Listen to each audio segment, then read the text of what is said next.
글쎄요, 이번에도 70대 노인, 폐지 줍는 노인을 폭행하는 사건이 벌어졌어요. 네, 지난 9일에 울산 울주군의 한 버스 정류장에서 폐지를 줍고 이제 저녁 9시 45분경 이제 집으로 돌아가려고 한 어르신을 20대, 25세 청년이 무자비하게 폭행한 사건이 발생을 했습니다. 당시에 취업 준비생이었던 이 가해자는 굉장히 술에 많이 취해 있었다라고 하고요. 네. 술을 마시고 버스를 기다리던 중에 할머니 어르신이 지나가니까 시비를 걸면서 승강이를 벌이다가 이 어르신이 왜 그러느냐고 그냥 가라고 좋게 이야기했음에도 불구하고 얼굴을 몇 차례 때리고 저렇게 벽으로 나오네요. 밀치고 수차례 폭행을 했다라는 것이고요.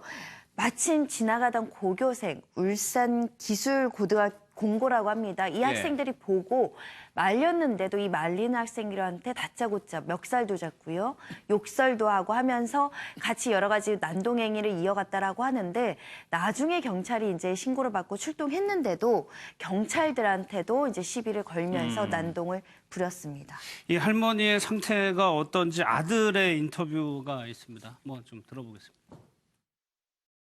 제 어머니입니다. 그때 뭐 양쪽에 볼이 붉었고 눈에 눈물이 글썽글썽하면서 맞았다고 그러면서 머리 혹은 큰 감기 났고 뭐 응급실에 가고 그랬습니다. CT 촬영하시고 머리에 보면 헛구나가 그 피멍이 들고 있는데 그 계속 물리치료 계속 받고 있고 뭐 그렇게 하고 있어요. 목하고 머리하고 뭐 가격도 많이 당하고 이래가지고 주먹으로 양쪽에 맞고 베개 맞고 쇠에다 막 이렇게 맞고 이러면서 목이 많이 안 좋은 상태 같고 뭐 저는 CT 보면 그냥 눈물 납니다. 좀 80대 되는 그 어르신을 20대 된 청년이 이렇게 폭행을 해도 되나. 뭐, 심정이 아주 찹찹하죠. 이거 뭐로 표현할까? 이건 뭐, 아유, 참.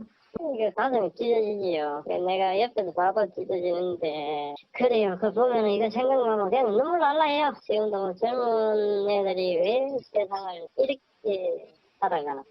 아무리 그것도 없이 그냥 보시면 그대로예요. 아무것도 없이 그냥 옆에 정리하는데 뭐 그래 되는 거예요.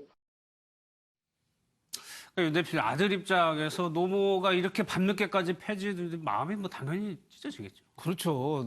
폐지가 노모가 70대 80이 다 된 예. 70대 후반의 어머니가 폐지가 진짜 얼마나 힘듭니까? 요새 고집값이 떨어져가지고 옛날엔 지하철에서도 폐지 수집하는 어르신이 많은데 요새 싸겁잖아요.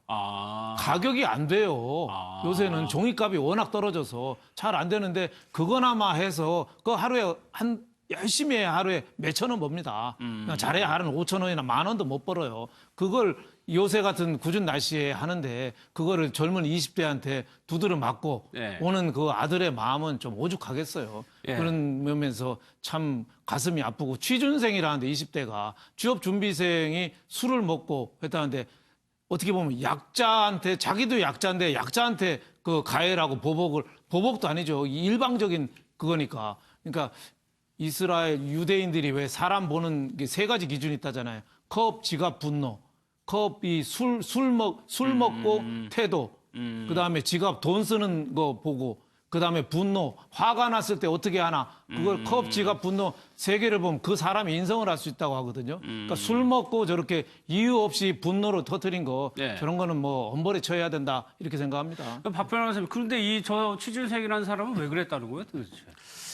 혼잣말을 하고 계시는 저 할머니가 하는 얘기를 듣고 자기한테 시비를 거는 줄 알았다는 거예요. 술 취한 상태라서 단순하게 혼잣말을 하시는 것도 반인한테 시비를 건다고 착각을 한 것 같은데 그렇다고 하더라도 저 연세 높으신 분이 움직이고 있는 그 수레를 붙들고 가라고 타 이름에도 불구하고 오히려 손부터 먼저 나가는 건 분명히 그에 합당한 처벌을 받아야죠. 이런 폭행을 먼저 행사하는 분들은 반복되는 습성이 있고 단순 폭행을 미온적으로 대처하게 되면 상습 폭행으로 이어지고 또 강력 범죄로 번져나갈 가능성이 높거든요. 그래서 우리 대검찰청도 지난 2017년 3월부터는 이런 사회적 약자에 대한 묻지마 폭행은 4주 이상 상이면은 초범인지 뭐 합의가 이루어졌는지를 불문하고 구속 수사를 원칙으로 하고 있습니다. 4주 이상? 4주 이상이면 사회적 약자에 대한 묻지마 폭행의 경우에는 이 지침이 전국적으로 균질되게 진행되고 있는지는 제가 확신을 못하겠습니다만 작년부터 분명히 폭행 범죄에 대해서는 엄정하게, 특히 사회적 약자에 대한 묻지마 폭행에 대해서는 엄정하게 대처하는 기류가 흐르고 있고,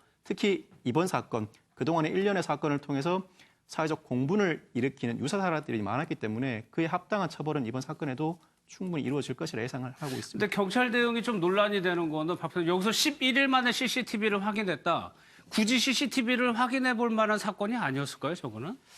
경찰이 사건을 처리한 방식을 볼 때 제 판단에는 예. 기존 수사 방식대로 해온 건 맞는 것 같습니다. 크게 어긋나는 것 같지는 않은데 왜냐하면 피해자 할머니께서 뺨을 맞고 밀침을 당했다는 폭행 진술을 했고 그 진술에 부합하는 피의자의 진술을 그대로 들었기 때문에 사건 당일은 봐도 조사를 못했겠죠. 만취 상태였으니까. 그 다음날 조사를 해보니까 피해자의 진술에 부합하는 진술을 확보했기 때문에 수사는 다 끝났다고 생각하고 CCTV를 확인 안 했다는 것인데 혹여라도 피해자가 최초 진술과 달리 후에 진술을 번복할 가능성이 있죠. 예. 그리고 구체적 사건의 경위와 구체적인 폭행 사실을 확보를 해야 나중에 할머니가 치료를 받고 계시는 병원으로부터 진단서를 발급받아 제출했을 때 폭행이 아니라 상해죄로 의율할 가능성도 있는 거거든요. 그래서 구체적인 사건의 경위와 구체적인 사건 사실을 확인하기 위해서는 좀 더 적극적으로 나섰으면 좋지 않았을까 싶은 아쉬움은 있습니다. 이제 지금 뒤늦게 문제되니까 CCTV 영상도 확보를 했고 또 목격자 진술을 추가 확보해서 또 할머니가 아직까지 진단서를 제출하지 않았지만 네. 병원에 경찰이 직접 가서 진단서를 떼겠다고 얘기를 하거든요.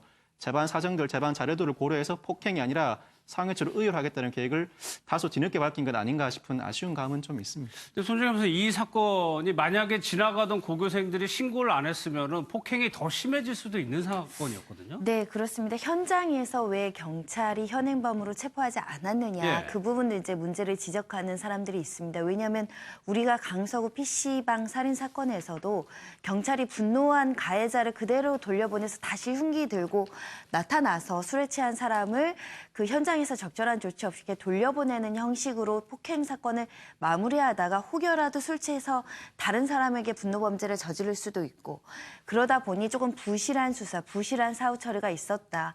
향후에는 좀 적절한 조치를 해야 되지 않겠느냐 이런 문제를 지적하는 사람들도 있는데요. 맞는 말씀 같습니다. 왜냐하면 실제로 현행범 체포 요건이 되는지 이런 것들도 좀 찾아봐야 되겠지만 그 경찰이 현장에 나왔는데도 경찰한테도 굉장히 뭐 손대지 말라고 해야 하는데도 굉장히 저항하면서 항의하고 난동행위를 계속 이어갔다는 부분에 대해서는 그동안 공권력이 너무나 미온적으로 대처했다. 특히 주치폭력에 대해서는 술 취한 사람에 대해서는 그냥 집에 돌려보내고 술 깨서 다시 조사를 받는 이런 방식으로 하다 보니까 이 가해자들이 경찰을 무서워하지도 않고요. 특히 이 공무집행방해 혐의가 그 수시로 이뤄지고 있음에도 제대로 입건하지 않고 적절하게 처벌하지 않고 예. 그러다 보니까 이 폭력 범죄도 굉장히 미온적으로 처리되고 실제로 법정형도 높게 처벌될 수 있음에도 불구하고 뭐 벌금형, 집행유예로 끝난 일이 많거든요. 이 사건에서도 경찰이 최초에는 적용 혐의를 폭행으로 적용을 했다가 나중에 이게 이제 여러 가지 이제 국민청원에도 올라오고 하는 걸 보고 할머니가 지속적으로 치료를 받고 있다는 사실을 확인하고 지금 그 범죄명을 상해죄로 바꾼다는 거거든요. 네. 조금 더 피해자 입장에서 처리를 해줬다면 가장 강력하게 처벌할 수 있는 범죄형도 그 적용을 하고 혹여라도 이 사람이 다른 데 가서 피해를 야기하지 않을까 이런 안전조치, 사후조치도 좀 철저하게 해야 되는 게 아닌가 싶습니다. 알겠습니다.